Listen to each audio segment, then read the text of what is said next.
So, hi metal lovers and lovers of strong images. So in this video we are going to compare the TT685 Mark II with the Godox V1 Mark I. See you in the video.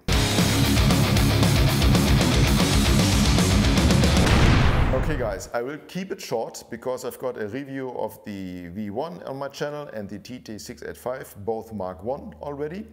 So I just will talk about the differences. And the major reason for me purchasing the V1 in the past was not the form factor, so that it's round because of the light pattern it's emitting, but because of the magnetic head to give me the option to mount different items they are also providing as small modifiers. So that I liked a lot. And then the second reason was the TCM button. And the ones of you that don't know what the TCM button is, it basically gives you the option to shoot TTL, and then if you're pressing the TCM button, it will set the flash into manual mode with the power setting that was being used in the last shot you did using TTL, which comes in very, very handy because in events, I like shooting TTL because the other option is to guesstimate everything, doing a lot of test shots. So this way I'm doing a test shot with TTL. And if I think that the situation is so complicated that TTL is not working properly, I'm doing a test shot using TTL and then simply keeping that setting and when I'm putting the flash into manual mode with the TCM button. This comes in pretty handy. For example, I had a situation once where people were coming from stage, so I had to take a photo of each person coming from stage, and behind the people coming from stage there was a light on stage, so depending how they were walking, so they were coming from stage or off stage, and if they were here you could see the light, if they were here you couldn't see the light, and if I would have shot TTL only, then depending on if the light is visible or not, the exposure would be different all the time. So that way you can do one test shot, put it into manual mode, and that's fine. So now both flashes do have this TCM button. Okay, so the Mark II version has got the TCM button, plus the V1 has got the TCM button.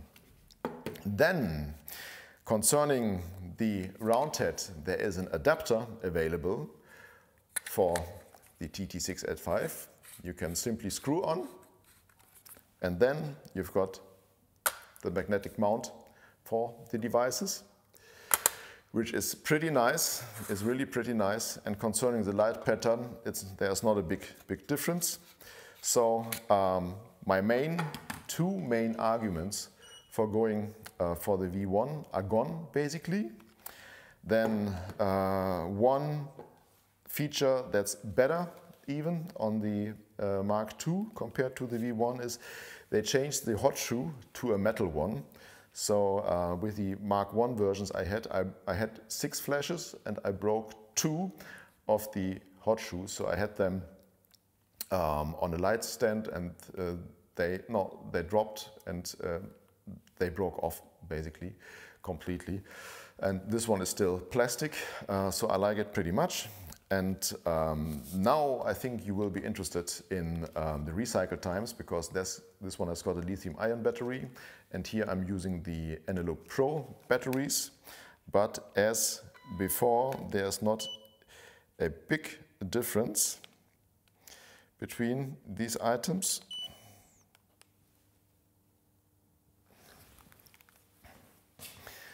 So I'm starting at 1/8 of power. I will trigger them and then you will see how fast they recycle. So it's actually the same, right? So neither one is quicker. Now I'm changing the values to 1/4.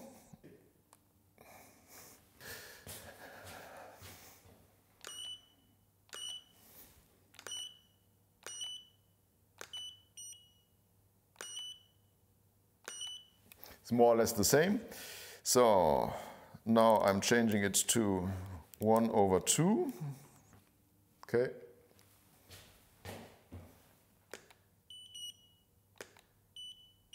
Okay. Okay, slight difference. And now we are going for full power.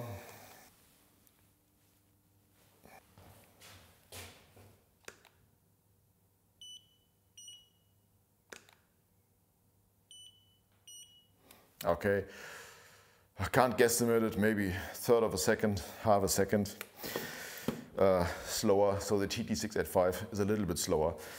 And I'm not sure how you are shooting on events, etc. But in my case, I try to keep the flash output power like at 1/8 or 1/4 only, simply because there's no risk of overheating. Recycle times are fine. Plus, this flash is not working that hard. So that way, from my perspective, this flash is around 240 euros in Germany. This flash is around 100 to 110 euros in Germany.